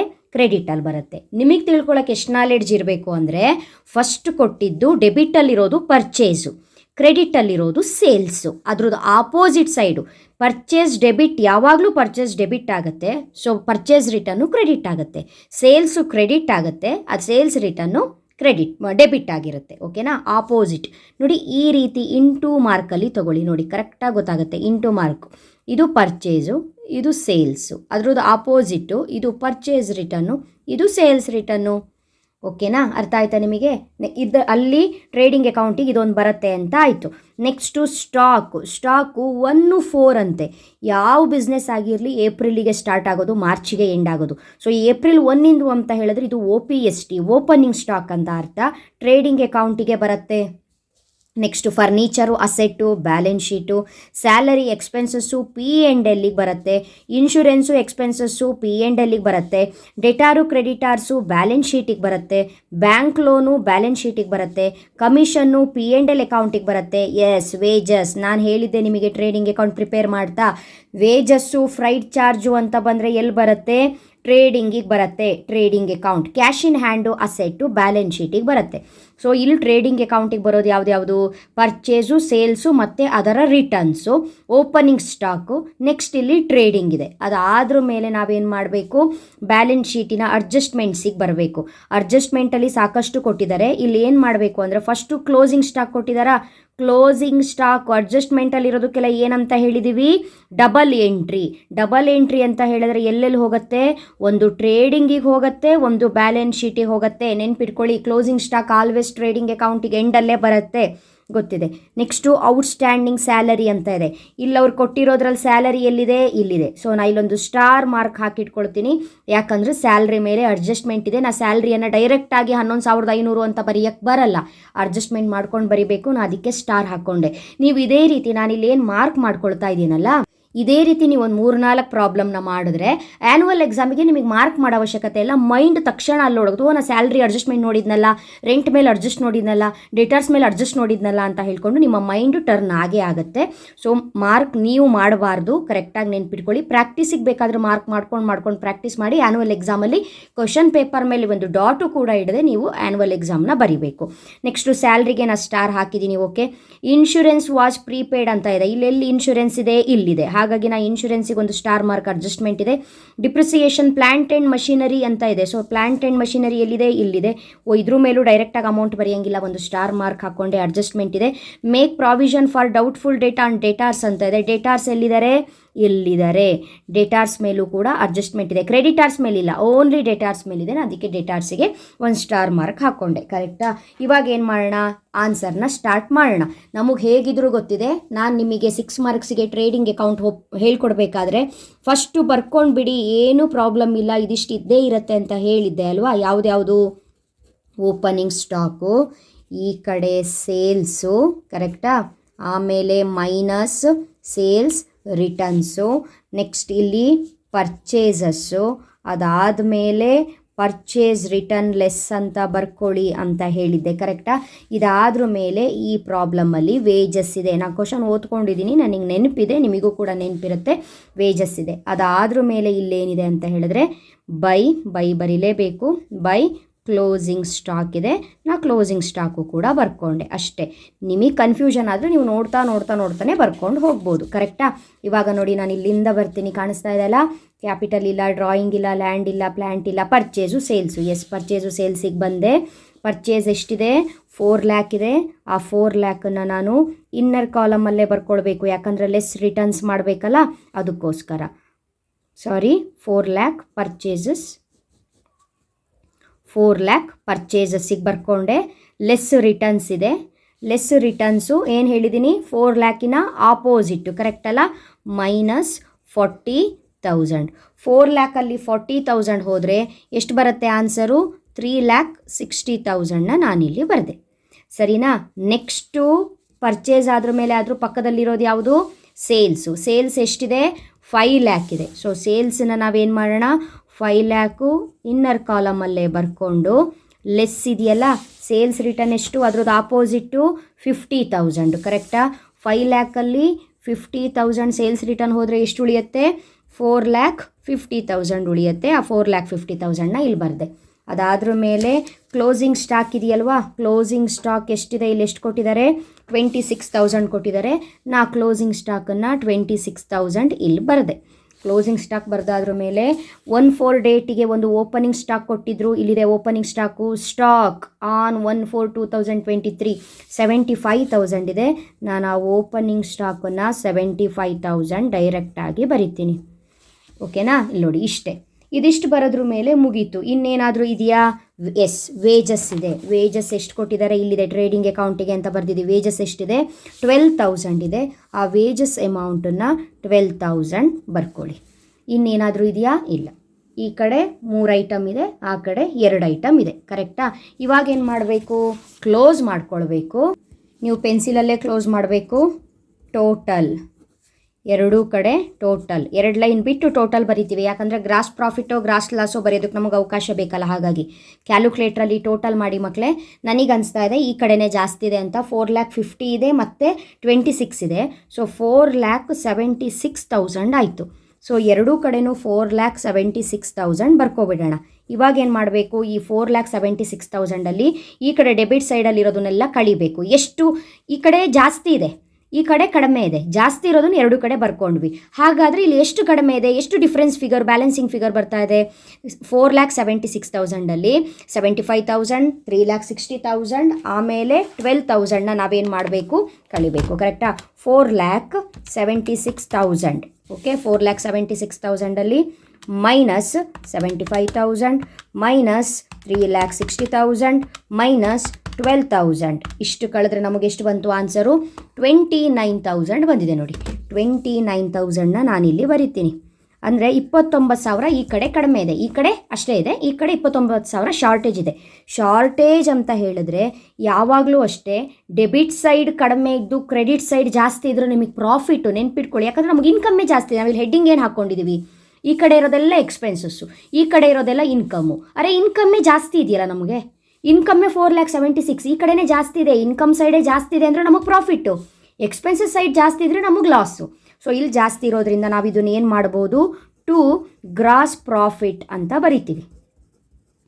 ಹೇಳ್ಕೊಟ್ಟಿದ್ದೆ ಅಲ್ವಾ 6 ಮಾರ್ಕ್ಸಲ್ಲಿ, ಟು ಗ್ರಾಸ್ ಪ್ರಾಫಿಟ್ ಅಂತ ಬರಿತೀವಿ. ಇದೇನಿದು ಬ್ಯಾಲೆನ್ಸಿಂಗ್ ಫಿಗರ್ ಅಂತ ಬರೆದ್ವಿ. ಕರೆಕ್ಟಾ? ಅಲ್ಲಿಗೆ ನಮಗೆ 29,000 ಏನಾಯಿತು, ಗ್ರಾಸ್ ಪ್ರಾಫಿಟ್ ಸಿಕ್ತು. ಈ ಗ್ರಾಸ್ ಪ್ರಾಫಿಟ್ನ ಈಗ ನೆಕ್ಸ್ಟ್ ಏನು ಮಾಡಬೇಕು, P&L ಅಕೌಂಟ್ ಮಾಡಬೇಕು. ನಾನು ಇಲ್ಲೊಂದು ಡಬಲ್ ಲೈನ್ ಹಾಕಿ ಕ್ಲೋಸ್ ಮಾಡ್ಕೊಳ್ತೀನಿ. ಓಕೆ, ಇವಾಗ ಕ್ಲೋಸ್ ಮಾಡ್ಕೊಂಡಾಯಿತು. ಇಲ್ಲೂ ಕೂಡ ಇವಾಗ ಏನು ಬರುತ್ತೆ, ಇದು P&L ಅಕೌಂಟ್. ನೆಕ್ಸ್ಟ್ ಅದು ಮುಗಿದೋಗಿದೆಯಲ್ಲ, ಈಗ ಮತ್ತೆ ಎಕ್ಸ್ಪೆನ್ಸಸ್ಸು ಇನ್ಕಮ್ ಎಗೈನ್ ಮತ್ತಿದೆ ಸ್ಟಾರ್ಟ್ ಆಗುತ್ತೆ. ಇವಾಗ ಎಕ್ಸ್ಪೆನ್ಸಸ್ ಆ್ಯಂಡ್ ಇನ್ಕಮ್ ತೊಗೊಂಡ್ರ ಮೇಲೆ ನಾವೇನು ಮಾಡಬೇಕು, ಎಂಟ್ರಿ ಮಾಡ್ತಾ ಹೋಗಬೇಕು. ಸ್ವಲ್ಪ ನೋಡಿ, ಈ ಸೈಡೆಲ್ಲ ಏನು ಎಂಟ್ರಿ ಮಾಡಬೇಕು ಅಂತ ಇದೆ, ಎಕ್ಸ್ಪೆನ್ಸಸ್ ಎಂಟ್ರಿ ಮಾಡಬೇಕು. ಈ ಸೈಡೆಲ್ಲ ಏನು ಎಂಟ್ರಿ ಮಾಡಬೇಕು, ಇನ್ಕಮನ್ನು ಎಂಟ್ರಿ ಮಾಡಬೇಕು. ಇವಾಗ ಇಲ್ಲಿ ಗ್ರಾಸ್ ಪ್ರಾಫಿಟ್ ಬಂದಿದೆಯಲ್ಲ, ಪ್ರಾಫಿಟ್ ಏನು ನಿಮಗೆ, ಇನ್ಕಮ್ ಅಲ್ವಾ. ಹಾಗಾಗಿ ನಾವೇನು ಮಾಡೋಣ, ಆ ಇನ್ಕಮ್ನ ಈ ಕಡೆ ತೊಗೊಬರೋಣ. ಗ್ರಾಸ್ ಪ್ರಾಫಿಟ್ ಇಂಟು ಮಾರ್ಕಲ್ಲಿ ತೊಗೊಬರೋದು. ಲಾಸ್ ಆದರೆ ಇಲ್ಲಿ ತೊಗೊಂಡೋಗ್ತಾ ಇದ್ವಿ, ಲಾಸ್. ಯಾಕಂದರೆ ಲಾಸ್ ಎಕ್ಸ್ಪೆನ್ಸು, ನಮಗೆ ಖರ್ಚು. ಇಲ್ಲಿ ಪ್ರಾಫಿಟ್ ಆಗಿದೆ ಇನ್ಕಮ್ಮು. ಗ್ರಾಸ್ ಪ್ರಾಫಿಟ್ನ ನಾನು ಈ ಕಡೆ ತೊಗೊಬಂದೆ. ಎಷ್ಟು ಅಲ್ಲಿ ಎಷ್ಟು ಕೊಟ್ಟಿದ್ದಾರೋ ಅಷ್ಟನ್ನು ಈ ಕಡೆ ತೊಗೊಬಂದೆ. ಕರೆಕ್ಟಾ? ತೊಗೊಬಂದಾದ್ರ ಮೇಲೆ ಈಗ ಒಂದು ಸಲ ಪ್ರಾಬ್ಲಮಿಗೆ ಬಂದು ಯಾವುದ್ಯಾವುದು P&L ಅಕೌಂಟಿಗೆ ಬರೋದಿದೆ ಅಂತ ನೋಡ್ತಾ ಹೋಗಬೇಕು. ಇಲ್ಲಿ P&L ಅಕೌಂಟ್ ಅಂತ ಹೇಳ್ಕೊಂಡು ಎಷ್ಟು ಬರೆದಿದ್ದೀನಿ ಅಂತ ಹೇಳ್ಕೊಂಡು ಒಂದು ಸಲ ನೋಡಿ. P&L ಅಕೌಂಟಿಗೆ 1, 2 ಐಟಮ್ ಇದೆ, ಇಲ್ಲಿ 3 ಐಟಮ್ ಇದೆ. ಆ್ಯಕ್ಚುಯಲ್ ಆಗಿ ಇಲ್ಲಿ 3 ಐಟಮ್ ಇದೆ, ಬಟ್ ನಾವು ಇಲ್ಲಿ ಅಡ್ಜಸ್ಟ್ಮೆಂಟಲ್ಲೂ ಕೂಡ ಕೊಟ್ಟಿದ್ದಾರೆ. ಏನೇನಂತ ನೋಡ್ತಾ ಹೋಗೋಣ. ಓಕೆ, ಫಸ್ಟಿಂದ ನೋಡ್ತಾ ಬನ್ನಿ ಯಾವುದ್ಯಾವುದಿದೆ P&L ಅಕೌಂಟಿಗೆ ಅಂತ ಹೇಳ್ಕೊಂಡು. ಫಸ್ಟೇ salary. First P&L account open ಆಗೋದೇ ಸ್ಯಾಲರಿಯಿಂದ. ಅದಕ್ಕಿಂತ ಮುಂಚೆ ಯಾವುದು P&L ಅಕೌಂಟಿಗೆ ಬರೋದಿಲ್ಲ. ಬ್ಯಾಲೆನ್ಸ್ ಶೀಟು ಟ್ರೇಡಿಂಗ್ ಇತ್ತು, ಟ್ರೇಡಿಂಗ್ ಮುಗಿದೋಗಿದೆ, ಇನ್ನು ಉಳಿದಿದೆಲ್ಲ ಬ್ಯಾಲೆನ್ಸ್ ಶೀಟ್ ಇದೆ. ಫಸ್ಟ್ ಐಟಮ್ಮೇ P&L ಇಂದು ಸ್ಯಾಲರಿ ಇದೆ. ನಾನೇನು ಮಾಡ್ತೀನಿ, ಸ್ಯಾಲರಿ ಯಾವಾಗಲೂ ಕೂಡ ಬಿಸ್ನೆಸ್ಸಿಗೆ ಎಕ್ಸ್ಪೆನ್ಸು ಟು ಸ್ಯಾಲರಿ ಅಂತ ಬರ್ಕೊಳ್ತೀನಿ. ಸ್ಯಾಲರಿ ಅಮೌಂಟು ಅವರಿಲ್ಲಿ ಎಷ್ಟು ಕೊಟ್ಟಿದ್ದಾರೆ ಅಂದರೆ 11,500 ಕೊಟ್ಟಿದ್ದಾರೆ. ಆ 11,500ನ ಹಾಗೆ ಬರ್ಕೊಳ್ತೀನಿ. ಯಾಕೆ ಇನ್ನರ್ ಕಾಲಮಲ್ಲಿ ಬರ್ಕೊಂಡೆ ಅಂತ ಹೇಳಿದ್ರೆ ಅಲ್ಲಿ ಸ್ಟಾರ್ ಮಾರ್ಕ್ ಹಾಕ್ಕೊಂಡಿದ್ದೀನಿ. ಅಡ್ಜಸ್ಟ್ಮೆಂಟ್ ಇದೆ. ಎಷ್ಟು ಅಡ್ಜಸ್ಟ್ಮೆಂಟ್ ಇದೆ, ಔಟ್ಸ್ಟ್ಯಾಂಡಿಂಗ್ ಸ್ಯಾಲರಿ 5,000 ಅಂತೆ. ಔಟ್ಸ್ಟ್ಯಾಂಡಿಂಗ್ ಈಗ ಆಲ್ರೆಡಿ ನಾವು ಎಷ್ಟು ಸ್ಯಾಲ್ರಿಯನ್ನು ಕೊಡಬೇಕಾಗಿತ್ತು, 11,500 ಕೊಡಬೇಕಾಗಿತ್ತಂತೆ. ಇದ್ರ ಮಧ್ಯದಲ್ಲಿ ಯಾವುದೋ ಒಂದು ಹಳೆ ಬಾಕಿ, ಔಟ್ಸ್ಟ್ಯಾಂಡಿಂಗ್ ಅಂದರೆ ಬಾಕಿ ಅಂತ ಅರ್ಥ ಅಲ್ವಾ. ಔಟ್ಸ್ಟ್ಯಾಂಡಿಂಗ್ ಇದೆಯಂತೆ, ಹಳೆ ಬಾಕಿ ಇದೆಯಂತೆ. ಯಾವಾಗಲೂ ಕೂಡ ಔಟ್ಸ್ಟ್ಯಾಂಡಿಂಗು ಆ್ಯಡ್ ಆಗುತ್ತೆ, ಪ್ರೀಪೇಯ್ಡು ಲೆಸ್ ಆಗುತ್ತೆ. ಇದು ನೆನ್ಪಿಟ್ಕೊಳ್ಳಿ. ಅಡ್ಜಸ್ಟ್ಮೆಂಟಲ್ಲಿ ಔಟ್ಸ್ಟ್ಯಾಂಡಿಂಗ್ ಅಂತ ಕೊಟ್ಟರೆ ಆ್ಯಡ್ ಆಗುತ್ತೆ, ಪ್ರೀಪೇಯ್ಡ್ ಅಂತ ಕೊಟ್ಟರೆ ಲೆಸ್ ಆಗುತ್ತೆ. ಸೊ ಔಟ್ಸ್ಟ್ಯಾಂಡಿಂಗ್ ಎಷ್ಟಿದೆ, 5,000 ಇದೆ. ಇವಾಗ ಹೇಳಿ, 11ವರೆಗೆ 5,000 ಸೇರಿಸಿದ್ರು ಟೋಟಲ್ ಎಷ್ಟಾಯಿತು, 16,500 ಆಯಿತು. ನಾನು ಅದನ್ನು ಔಟರ್ ಕಾಲಮಿಗೆ ಬರೆದೆ. ಅಲ್ಲಿಗೆ ಸ್ಯಾಲ್ರಿ ಕತೆ ಮುಗೀತು. ಇನ್ನು ಸ್ಯಾಲ್ರಿದು ಏನು ಕೆಲಸ ಇಲ್ಲ. ಜಸ್ಟ್ ಇವಾಗ ಇದನ್ನು ಒಂದು ಎಂಟ್ರಿ ಕೊಟ್ಟಾಗಿದೆ, ಇನ್ನೊಂದು ಅಡ್ಜಸ್ಟ್ಮೆಂಟು ಬ್ಯಾಲೆನ್ಸ್ ಶೀಟಲ್ಲಿ ಕೊಡಬೇಕು, ಡಬಲ್ ಎಂಟ್ರಿ. ಅದು ನೆನಪಾಗುತ್ತೆ ಬಿಡಿ. ನೆಕ್ಸ್ಟು ಸ್ಯಾಲ್ರಿ ಆದ್ರ ಮೇಲೆ ಏನಿದೆ, ಇನ್ಶೂರೆನ್ಸ್ ಇದೆ. ಇನ್ಶೂರೆನ್ಸಿಗೂ ಸ್ಟಾರ್ ಮಾರ್ಕ್ ಹಾಕಿದ್ದೀನಿ. ಸೊ ಇದಕ್ಕೂ ಕೂಡ ಅಡ್ಜಸ್ಟ್ಮೆಂಟ್ ಇದೆ. ಇನ್ಶೂರೆನ್ಸ್ ಅಮೌಂಟು ಡೈರೆಕ್ಟಾಗಿ ಬರೆಯೋ ಹಾಗಿಲ್ಲ, 5,000ನ ಇನ್ನರ್ ಕಾಲಮಲ್ಲಿ ಬರ್ಕೊಳ್ಳೋಣ. ಟು ಇನ್ಶೂರೆನ್ಸ್ ಎಷ್ಟಿದೆ, 5,000 ಇದೆ. ಬರ್ಕೊಂಡೆ. ಇನ್ಶೂರೆನ್ಸಿಗೆ ಏನು ಅಡ್ಜಸ್ಟ್ಮೆಂಟ್ ಇದೆ, ಇನ್ಶೂರೆನ್ಸ್ ವಾಸ್ ಪ್ರೀಪೇಯ್ಡ್ ಅಂತ ಇದೆ. ನಾನೇನು ಹೇಳಿದೆ, ಔಟ್ಸ್ಟ್ಯಾಂಡಿಂಗ್ ಎಲ್ಲ ಆ್ಯಡ್ ಮಾಡಬೇಕು, ಪ್ರೀಪೇಯ್ಡ್ ಎಲ್ಲ ಲೆಸ್ ಮಾಡಬೇಕು ಅಂತ ಹೇಳಿದೆ ಅಲ್ವಾ. ಸೊ ಪ್ರೀಪೇಯ್ಡ್ ಮುಂಚಿತವಾಗಿ ಕೊಡಬೇಕಾಗಿದೆ 5,000, ಅದರಲ್ಲಿ 500 ರೂಪಾಯಿ ಮುಂಚೆನೇ ಕೊಟ್ಟಿದ್ದೀವಿ ಅಂತ ಹೇಳಿದ್ರೆ ಏನಂತ ಅರ್ಥ, ಉಳಿದಿದ್ದು ಇನ್ನು 4,500 ಕೊಟ್ಟರೆ ಸಾಕು ಅಂತ ಅರ್ಥ. ಹಾಗಾಗಿ ಮುಂಚೆ ಕೊಟ್ಟಿದ್ದೀವಿ ಅಂದರೆ ಕೊಟ್ಟಾಗೋಗಿದೆ ಅಂತ, ಕೊಡೋದು ಬಾಕಿ ಇದೆ ಅಂದರೆ ಈ ಕೊಡೋದ್ರ ಜೊತೆಗೆ ಇನ್ನೂ ಸೇರಿಸಿ ಕೊಡಬೇಕು ಅಂತ ಅರ್ಥ ಆಗುತ್ತೆ. ಅಲ್ಲಿಗೆ ಇನ್ಶೂರೆನ್ಸು ಮುಗೀತು. ನೆಕ್ಸ್ಟು ಏನಿದೆ ಅಂತ ಹೇಳ್ಕೊಂಡು ನೋಡಿ, ಇಲ್ಲಿ ಬರೆಯುವಂಥದ್ದು ನೆಕ್ಸ್ಟು P&L ಅಕೌಂಟಿಗೆ ಬರೋ ಅಂಥದ್ದು ಯಾವುದೂ ಇಲ್ಲ ಇಲ್ಲಿ. ಕಮಿಷನ್ ಇದೆ ಇಲ್ಲಿ ನೋಡಿ. ಆಮೇಲೆ ಅಡ್ಜಸ್ಟ್ಮೆಂಟ್ ನೋಡಬೇಕು, ಇಲ್ಲಿ ನೋಡಿಕೊಂಡು ಇದಕ್ಕೆ ಅಡ್ಜಸ್ಟ್ಮೆಂಟ್ ಇದ್ರಷ್ಟೇ ಅಡ್ಜಸ್ಟ್ಮೆಂಟ್ ಮಾಡ್ತಾ ಹೋಗಬೇಕು. ಇಲ್ಲಿಗೆ ಬಂದು ಬ್ಯಾಲೆನ್ಸ್ ಶೀಟ್ ಇದೆ, ಇದು ಬ್ಯಾಲೆನ್ಸ್ ಶೀಟ್ ಇದೆ, ಕಮಿಷನ್ ಇದೆ. ಕಮಿಷನ್ ಇದೆ, ಕರೆಕ್ಟಾಗಿ ನೋಡ್ಕೊಳ್ಳಿ, ನಿಮಗಿದೆ ಕನ್ಫ್ಯೂಷನ್ ಆಗೋದು. ಕಮಿಷನ್ನು P&L ಅಕೌಂಟಿಗೆ ಬರುತ್ತೆ, ಓಕೆ. ಬಟ್ ಇಲ್ಲಿ ಅವರು ಡೆಬಿಟ್ ಕಾಲಮಲ್ಲಿ ಅಮೌಂಟ್ ಕೊಡದೆ ಕ್ರೆಡಿಟ್ ಕಾಲಮಲ್ಲಿ ಅಮೌಂಟ್ ಕೊಟ್ಟಿದ್ದಾರಲ್ಲ, ಅವಾಗ ನೀವೇನು ಮಾಡಬೇಕು ಗೊತ್ತಾ, ತುಂಬ ತಲೆ ಬಿಸಿ ಮಾಡ್ಕೊಳ್ಳೋ ಅವಕಾಶ ಇಲ್ಲ. ಕಮಿಷನ್ನು ಡೆಬಿಟಲ್ಲಿ ಕೊಟ್ಟರೆ ಡೆಬಿಟ್ ಸೈಡೇ ಬರೀರಿ, ಕಮಿಷನ್ನು ಕ್ರೆಡಿಟ್ ಸೈಡಲ್ಲಿ ಕೊಟ್ಟರೆ ಕ್ರೆಡಿಟ್ ಸೈಡೇ ಬರೀರಿ. ಇವಾಗ ಹೇಳಿ, ಕಮಿಷನ್ ಅಮೌಂಟು ಯಾವ ಸೈಡಲ್ಲಿದೆ, credit. Commission income, commission received income ಅದು ಕ್ರೆಡಿಟಲ್ಲಿದ್ದರೆ. ಹಾಗಾಗಿ ನಿಮಗೆ ಅಷ್ಟು ನೆನಪಾಗಿಲ್ಲ ಅಂತ ಹೇಳಿದ್ರೆ ಕಮಿಷನ್ ಕ್ರೆಡಿಟಲ್ಲಿದೆಯಾ, ಕ್ರೆಡಿಟಲ್ಲಿದ್ದರೆ ಕ್ರೆಡಿಟಲ್ಲೇ ಬರೀರಿ. ನಾನಿವಾಗ ಬರಿತಾ ಇದ್ದೀನಿ ಬೈ ಕಮಿಷನ್, ಓಕೆನಾ. ಕ್ರೆಡಿಟಲ್ಲಿದೆ 4,000 ಬರ್ದು ಮುಗೀತಲ್ಲ. ನೆಕ್ಸ್ಟು ಇನ್ಯಾವುದು ಕೂಡ P&L ಅಕೌಂಟಿಗೆ ಬರೋದು ಇಲ್ಲಿಲ್ಲ. ನೆಕ್ಸ್ಟ್ ಇಲ್ಲಿ ಬರಬೇಕು, ಇಲ್ಲಿ ಬರೋದು ಯಾವುದಾದ್ರೂ P&L ಅಕೌಂಟ್ ಇದೆಯಾ ನೋಡಬೇಕು. ಕ್ಲೋಸಿಂಗ್ ಸ್ಟಾಕ್ ಅಲ್ಲ, ಔಟ್ಸ್ಟ್ಯಾಂಡಿಂಗ್ ಸ್ಯಾಲ್ರಿ ಆಗೋಯ್ತು, ಇನ್ಶೂರೆನ್ಸು ಆಗೋಯ್ತು. ಡಿಪ್ರಿಸಿಯೇಷನ್ನು ಪ್ಲ್ಯಾಂಟು ಮಷಿನರಿ ಇದೆ, ಪ್ಲ್ಯಾಂಟು ಮತ್ತು ಮಷಿನರಿ. ಇಲ್ಲಿ ನೋಡಿ, ಇವಾಗ ಪ್ಲ್ಯಾಂಟ್ ಒಂದಿದೆ, ಮಷಿನರಿ ಒಂದಿದೆ, ಎರಡೂ ಕೂಡ ಅಸೆಟ್ಟೆ, ಓಕೆನಾ.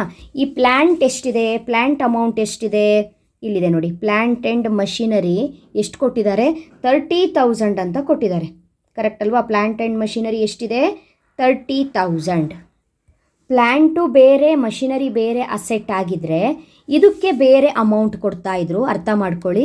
ಇದಕ್ಕೆ ಬೇರೆ ಅಮೌಂಟ್ ಕೊಡ್ತಾಯಿದ್ರು, ಎರಡಕ್ಕೂ 10% ತೆಗಿಬೇಕಾಗಿತ್ತು. ಆದರೆ ಇಲ್ಲಿ ಪ್ಲ್ಯಾಂಟ್ ಆ್ಯಂಡ್ ಮಷಿನರಿಗೆ ಏನು ಅಮೌಂಟ್ ಕೊಟ್ಟಿದ್ದಾರೆ, ಒಂದೇ ಅಮೌಂಟ್ ಕೊಟ್ಟಿದ್ದಾರೆ, ಅದು 30,000 ಅಂತ ಕೊಟ್ಟಿದ್ದಾರೆ. ನಾವೇನು ಮಾಡಬೇಕು, ಪ್ಲ್ಯಾಂಟ್ ಆ್ಯಂಡ್ ಮಷಿನರಿ ಅಂತ ಬರ್ಕೊಂಡು ಅದ್ರದ್ದು ಅಮೌಂಟ್ ಎಷ್ಟು 30,000 ಅಂತ ಬರ್ಕೊಂಡು ಇಂಟು 10% ಎಷ್ಟಂತ 10% ಅಂತ ಹೇಳಿದ್ದಾರೆ, ಇಂಟು 10/100 ಅಂತ ಹೇಳಿದ್ರೆ 10% ಅಂತ ಹೇಳಿದ್ರೆ ಎಷ್ಟಾಗುತ್ತೆ, 3,000 ಆಗುತ್ತೆ. ಅದು ನಿಮಗೆ ಗೊತ್ತಿದೆ, ಕ್ಯಾಲ್ಕುಲೇಟ್ರಲ್ಲಿ ಕ್ಯಾಲ್ಕುಲೇಟ್ ಮಾಡ್ತೀರಿ, 3,000 ಆಗುತ್ತೆ. ಆ 3,000 ಅಮೌಂಟನ್ನು ಇಲ್ಲಿ ಬರಿಬೇಕು.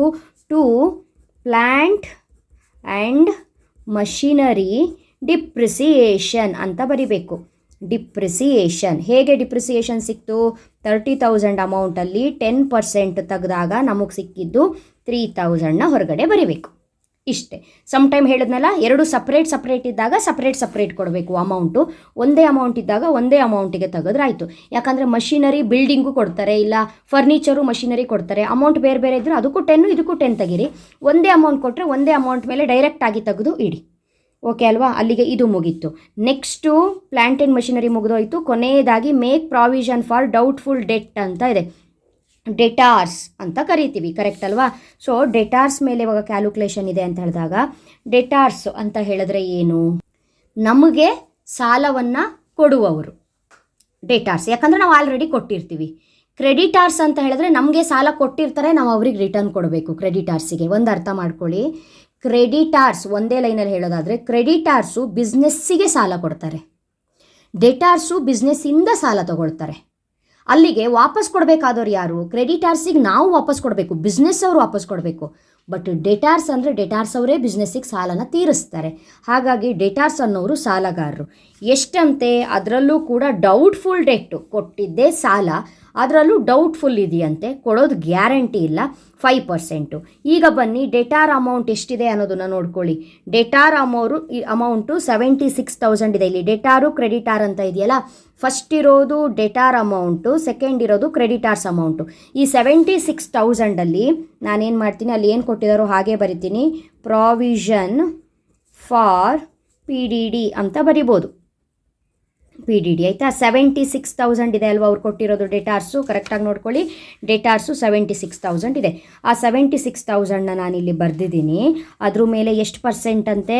5% ಅಂತೆ. 5/100. 5% ಅಂತ ಹೇಳಿದ್ರೆ ಎಷ್ಟಾಗುತ್ತೆ? ಕ್ಯಾಲ್ಕುಲೇಟ್ರಲ್ಲಿ ತೆಗೆದು ನೋಡಿ, 3,800 ಆಗುತ್ತೆ.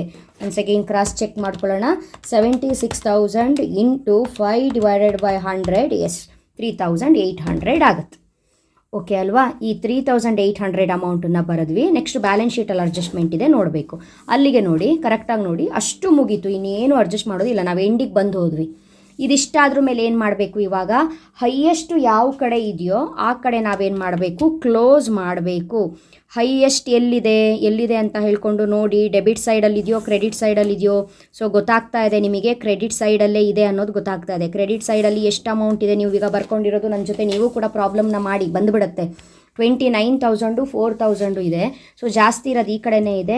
ಎರಡೂ ಕಡೆ ನಾವೇನು ಮಾಡಬೇಕು? 33,000 ಅಂತ ಜಾಸ್ತಿ ಇರೋದನ್ನು ಬರ್ಕೊಳ್ಬೇಕು. ಸೊ ಪ್ರಾಫಿಟ್ಟೇ ಆಗುತ್ತೆ, ಯಾಕಂದರೆ ಇನ್ಕಮ್ಮೇ ಜಾಸ್ತಿ ಇದೆ. ಈ ಸೈಡ್ ಜಾಸ್ತಿ ಇದೆ, ಇನ್ಕಮ್ ಜಾಸ್ತಿ ಇದೆ.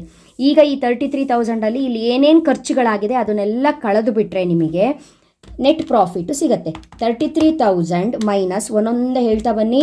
16,500 ಮೈನಸ್ 4,500 ಮೈನಸ್ 3,000 ಮೈನಸ್ 3,800 ಎಷ್ಟಾಯಿತು? 5,200 ಸಿಕ್ತು. 5,200.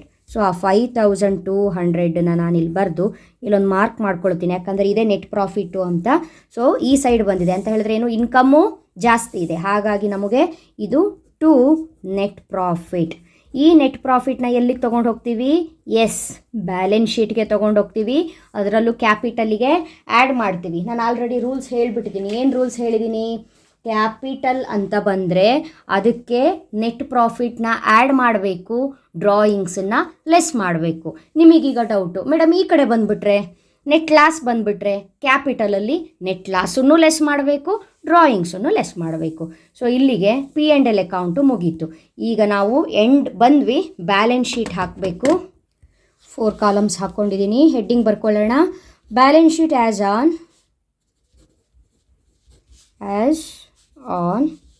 31st March 24. ಅವ್ರು ಎಷ್ಟು ಕೊಟ್ಟಿದ್ರು? S, 31st March 24. ಓಕೆ ಅಲ್ವಾ? ಇಲ್ಲೇನು ಬರಿಬೇಕು? Liability amount, assets amount. Liability amount, assets amount. ಈಗ ನಾವು ಆಲ್ರೆಡಿ ಬ್ಯಾಲೆನ್ಸ್ ಶೀಟಲ್ಲಿ ಏನೇನು ಬರುತ್ತಂತ ಬರೆದಿದ್ದೀವಲ್ಲ ಅದೆಲ್ಲ ಬ್ಯಾಲೆನ್ಸ್ ಶೀಟಿಗೆ ಬರುತ್ತೆ. ಸ್ಟಾರ್ ಮಾರ್ಕ್ ಹಾಕಿರೋದು ಏನಾದರೂ ಬ್ಯಾಲೆನ್ಸ್ ಶೀಟ್ ಐಟಮ್ ಇದ್ದರೆ ಅದಕ್ಕೆ ಅಡ್ಜಸ್ಟ್ಮೆಂಟ್ ಮಾಡಿ ಬರಿಬೇಕು. ಹಾಗಾಗಿ ಇನ್ನರ್ ಕಾಲಮಲ್ಲಿ ಅಮೌಂಟನ್ನು ಬರ್ಕೊಳ್ಬೇಕು. ಫಸ್ಟ್ ನಾನೇನು ಮಾಡ್ತೀನಿ, ಇಲ್ಲಿ ನೋಡಿ ಕ್ಯಾಪಿಟಲ್ ಕೊಟ್ಟಿದ್ದಾರೆ, ನಾನು ಕ್ಯಾಪಿಟಲ್ನ ಬರ್ಕೊಳ್ತೀನಿ. ಕ್ಯಾಪಿಟಲ್ ಕರೆಕ್ಟಾ? ಕ್ಯಾಪಿಟಲ್ ಅಮೌಂಟು ಅವ್ರು ಎಷ್ಟು ಕೊಟ್ಟಿದ್ದಾರೋ ಅಷ್ಟನ್ನು ಬರಿತಾ ಇದ್ದೀನಿ. ಕ್ಯಾಪಿಟಲ್ ಅಮೌಂಟು 2,50,000 ಕೊಟ್ಟಿದ್ದಾರೆ. 2,50,000. ಈ ಪ್ರಾಬ್ಲಮಲ್ಲಿ ನೆಟ್ ಪ್ರಾಫಿಟ್ ಬಂದಿದೆಯೋ ನೆಟ್ ಲಾಸ್ ಬಂದಿದೆಯೋ? ನೆಟ್ ಪ್ರಾಫಿಟ್ ಬಂದಿದೆ. ನೆಟ್ ಪ್ರಾಫಿಟ್ ಬಂದರೆ ಏನು ಮಾಡಬೇಕು? ಆ್ಯಡ್ ಮಾಡಬೇಕು. ನೆಟ್ ಪ್ರಾಫಿಟ್ ಎಷ್ಟು ಬಂದಿದೆ ನಮಗೆ? ಪ್ರಾಬ್ಲಮಲ್ಲಿ ಹಿಂದೆ ಮಾಡಿದ್ನಲ್ಲ, ನೆಟ್ ಪ್ರಾಫಿಟ್ ಎಷ್ಟು ಬಂದಿದೆ? 5,200 ಬಂದಿದೆ.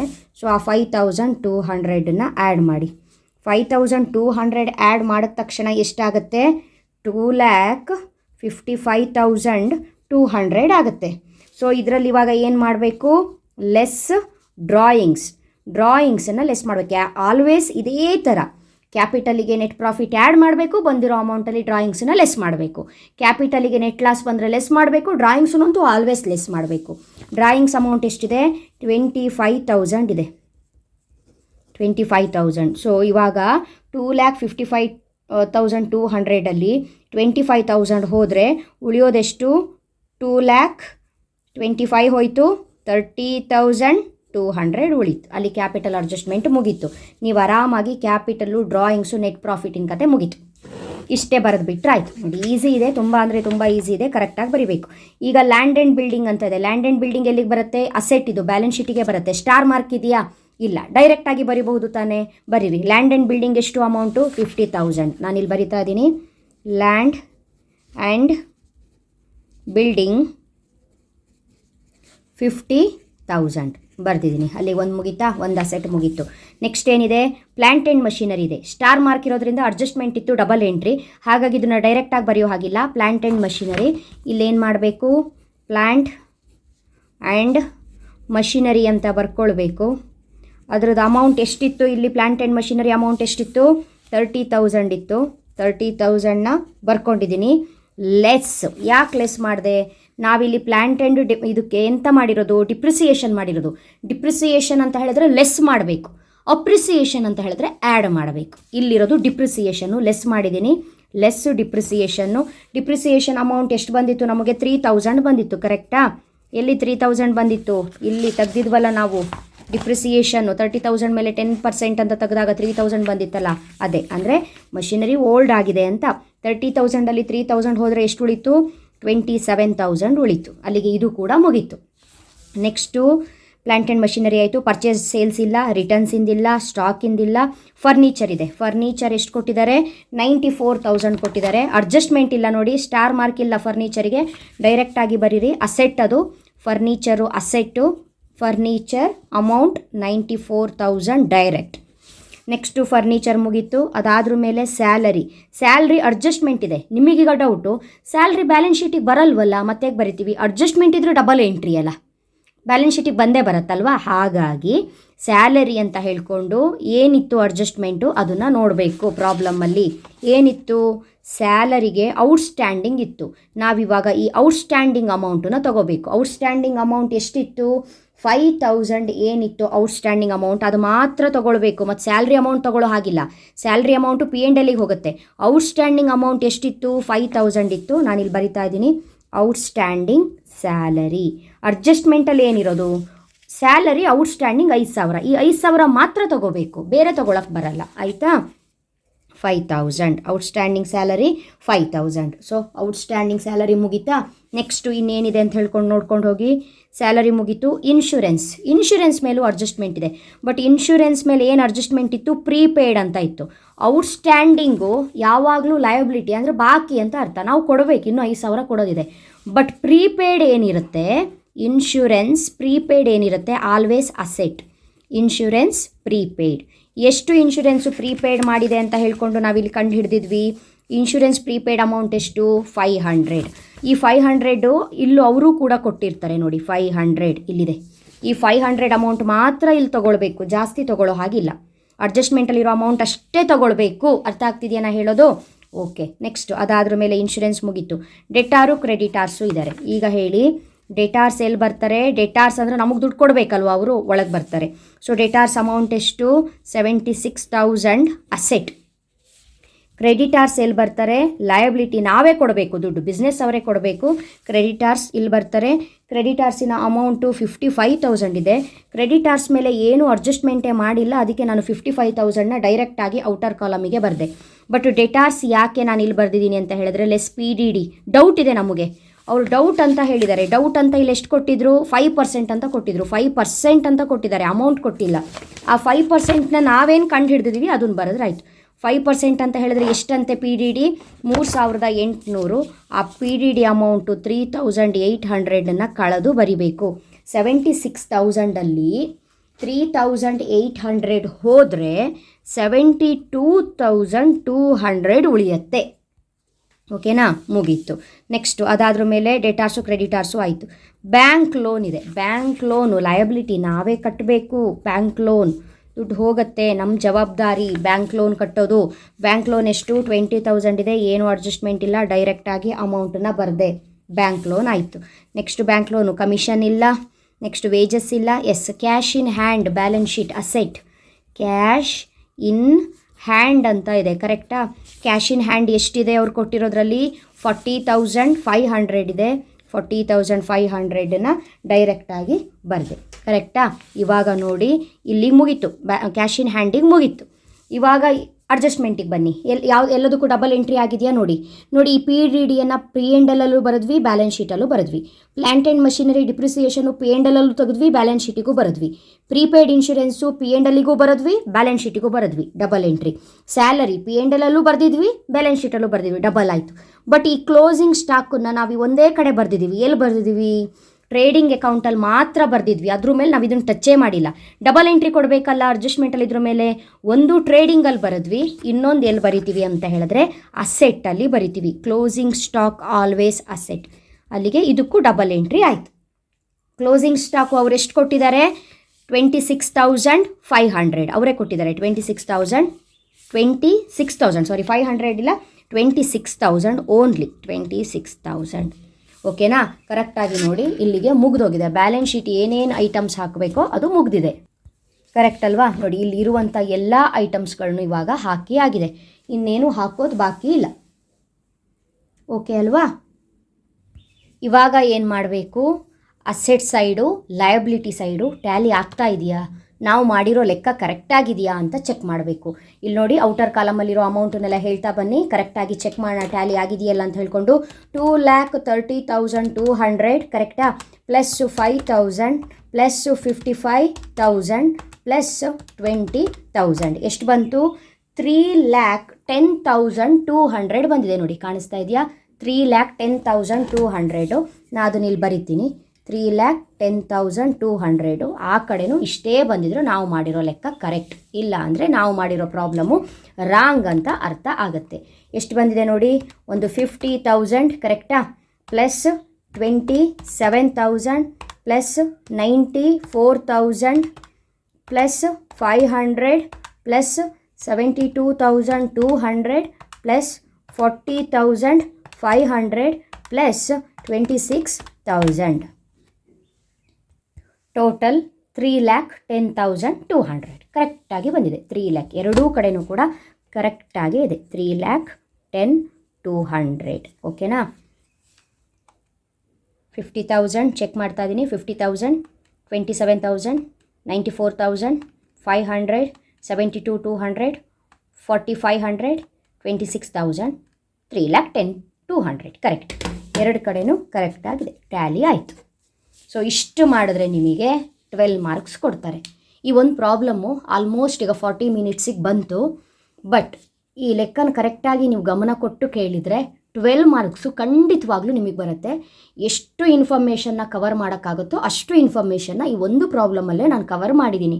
ನನಗೇನು ಮಕ್ಕಳು ಫೈನಲ್ ಅಕೌಂಟನ್ನು ಅಟೆಂಡ್ ಮಾಡಬೇಕು, ಬರಿಬೇಕು, ಟ್ಯಾಲಿ ಆಗಿಲ್ಲ ಅಂತ ತಲೆಬಿಸಿ ಮಾಡ್ಕೊಳ್ಳೋದಲ್ಲ. ನೀವು ಏನು ಅಪ್ಲೈ ಮಾಡಿರ್ತೀರಲ್ಲ ಟ್ರೇಡಿಂಗ್ ಅಕೌಂಟಿಗೆ, P&L ಅಕೌಂಟಿಗೆ, ಬ್ಯಾಲೆನ್ಸ್ ಶೀಟಿಗೆ ಏನೇನು ಬರುತ್ತಂತ ಅಪ್ಲೈ ಮಾಡಿರೋದು, ಅಥವಾ ಈ ಅಡ್ಜಸ್ಟ್ಮೆಂಟಲ್ಲಿರೋದಕ್ಕೆಲ್ಲ ಡಬಲ್ ಎಂಟ್ರಿ ಬರುತ್ತೆ ಅಂತ ತಿಳ್ಕೊಂಡು ಅದನ್ನು ನೀಟಾಗಿ ಅಪ್ಲೈ ಮಾಡೋದು. ಸೊ ಈ ರೀತಿ ಎಲ್ಲ ಮಾಡಿದಾಗ ನಿಮಗೆ 12 ಮಾರ್ಕ್ಸಿಗೆ ಖಂಡಿತವಾಗ್ಲೂ 8 or 9 ಸಿಗುತ್ತೆ. ಸೊ 8 to 9 ಮಾರ್ಕ್ಸು ಅದು ಸಿಂಪಲ್ ಅಲ್ಲ, ಅದು ಕೂಡ ಗುಡ್ ಮಾರ್ಕ್ಸೇ ಅಲ್ವಾ? ಹಾಗಾಗಿ ಅಷ್ಟು ಮಾರ್ಕ್ಸ್ ಬರಬೇಕು. ಬಟ್ 100% ಗ್ಯಾರಂಟಿ ಕರೆಕ್ಟಾಗಿ ನೀವು ಇದೇ ರೀತಿ ಒಂದು 4 ಪ್ರಾಬ್ಲಮ್ನ ಸಾಲ್ವ್ ಮಾಡ್ಕೊಂಡು ಹೋದರೆ ಮಕ್ಕಳೇ 100% 12 ಸಿಗುತ್ತೆ ನಿಮಗೆ. ಓಕೆನಾ? ಗೊತ್ತಾಗ್ತಾ ಇಲ್ಲ ನನಗೆ ಎಷ್ಟು ಮಕ್ಕಳು ಈ ವಿಡಿಯೋನ ಎಂಡ್ವರೆಗೂ, ಅಂದರೆ ಈ ಪಾಯಿಂಟ್ವರೆಗೂ, ನಾನು ಇವಾಗ ಏನು ಮಾತಾಡ್ತಿದ್ದೀನಿ ಈ ಪಾಯಿಂಟ್ವರೆಗೂ ಈ ವಿಡಿಯೋನ ಎಷ್ಟು ಜನ ವಾಚ್ ಮಾಡ್ತಾ ಇದ್ದೀರೋ ನನಗೆ ಗೊತ್ತಿಲ್ಲ. ಬಟ್ ವಾಚ್ ಮಾಡಿದವರೆಲ್ಲರೂ ಕೂಡ ಈ ವಿಡಿಯೋನ ಆದಷ್ಟು ನಿಮ್ಮ ಫ್ರೆಂಡ್ಸ್ಗಳಿಗೆ ಶೇರ್ ಮಾಡಿ ಫೈನಲ್ ಅಕೌಂಟನ್ನು ಕಲ್ತ್ಕೊಳ್ಳಿ. ನಾವೆಲ್ಲರೂ ಕುತ್ಕೊಂಡು ಪ್ರಾಕ್ಟೀಸ್ ಮಾಡೋಣ. ಈ ಪ್ರಾಕ್ಟೀಸ್ ಮಾಡಿಕೊಂಡು ಬೇರೆ ಒಂದು ಕ್ವಶನ್ ತೊಗೊಂಡು ಮೇಡಮ್ ಹೇಳ್ದಂಗೆ ಪ್ರಾಕ್ಟೀಸ್ ಮಾಡಿ ನೋಡಿ ಟ್ಯಾಲಿ ಆಗುತ್ತಾ ಅಂತ ಹೇಳ್ಕೊಂಡು ನೋಡೋಣ. ಬೈ ಚಾನ್ಸ್ ಟ್ಯಾಲಿ ಆಗಿಲ್ಲ ಅಂತ ಹೇಳಿದ್ರೆ ನಿಮಗೇನೇನು ಡೌಟ್ ಬರ್ಬೋದು? PDD ಡೌಟ್ ಬರ್ಬೋದು, ಔಟ್ಸ್ಟ್ಯಾಂಡಿಂಗ್ ಡೌಟ್ ಬರ್ಬೋದು, ಪ್ರೀಪೇಯ್ಡ್ ಡೌಟ್ ಬರ್ಬೋದು. ನನ್ನ ಕೇಳಿ, ಕಮೆಂಟ್ ಮಾಡಿ. ಅಲ್ಲೇನಾದರೂ ಹೈಯೆಸ್ಟ್ ಡೌಟ್ಸು ಒಂದ್ರ ಮೇಲೆ ಬಂದರೆ ಎಗೈನ್ ಇನ್ನೊಂದು ಪ್ರಾಬ್ಲಮ್ನ ನಾನು ಅಪ್ಲೋಡ್ ಮಾಡ್ತೀನಿ, ಅಥವಾ ಬರೀ ಕಾಮನ್ನು ಈ ಅಡ್ಜಸ್ಟ್ಮೆಂಟ್ ಬಗ್ಗೆನೇ ಒಂದು ವಿಡಿಯೋನ ಮಾಡ್ತೀನಿ. ಬಟ್ ನಿಮ್ಮ ಫ್ರೆಂಡ್ಸ್ಗಳಿಗೆ ಶೇರ್ ಮಾಡಿ, ನೀವು ಕೂಡ ಕಲ್ತ್ಕೊಳ್ಳಿ.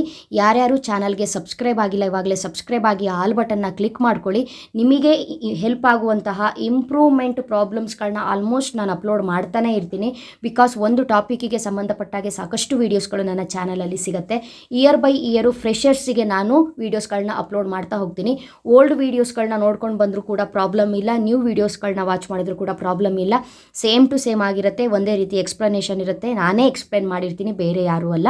ಹಾಗಾಗಿ ಆದಷ್ಟು ಸಬ್ಸ್ಕ್ರೈಬ್ ಮಾಡಿಕೊಂಡು ನೋಟಿಫಿಕೇಷನ್ ಬೆಲ್ನ ಆನ್ ಮಾಡಿಕೊಂಡು ವೀಡಿಯೋನ ವಾಚ್ ಮಾಡಿ. ಬಿಕಾಸ್ ನಾವು ಒಂದು ಡೈಲಿ 4 to 5 ವೀಡಿಯೋಸ್ಗಳನ್ನ ಅಪ್ಲೋಡ್ ಮಾಡಿದಾಗ ನಿಮಗೆ ನೋಟಿಫಿಕೇಷನ್ ಬರಲ್ಲ ಮಕ್ಕಳೇ. ನೋಟಿಫಿಕೇಷನ್ ಬರಬೇಕು ಅಂದರೆ ಸಬ್ಸ್ಕ್ರೈಬ್ ಮಾಡಿಕೊಂಡು ಆಲ್ ಬಟನ್ನ ಕ್ಲಿಕ್ ಮಾಡ್ಕೊಂಡು ಇರಬೇಕು. ಸೊ ಇದಿಷ್ಟು ಕೂಡ ನಿಮ್ಮ ಆ್ಯನ್ಯುವಲ್ ಎಕ್ಸಾಮಲ್ಲಿ ಪೇಪರಲ್ಲಿ ಕೇಳಿರುವಂತಹ ಫೈನಲ್ ಅಕೌಂಟ್ ಪ್ರಾಬ್ಲಮ್ಮಿಗೆ ಸೊಲ್ಯೂಷನ್. ಟ್ರೇಡಿಂಗ್ ಅಕೌಂಟ್ ಆಗಿರಬಹುದು, P&L ಅಕೌಂಟ್ ಆಗಿರಬಹುದು, ಬ್ಯಾಲೆನ್ಸ್ ಶೀಟ್ ಆಗಿರಬಹುದು. ಓಕೆನಾ?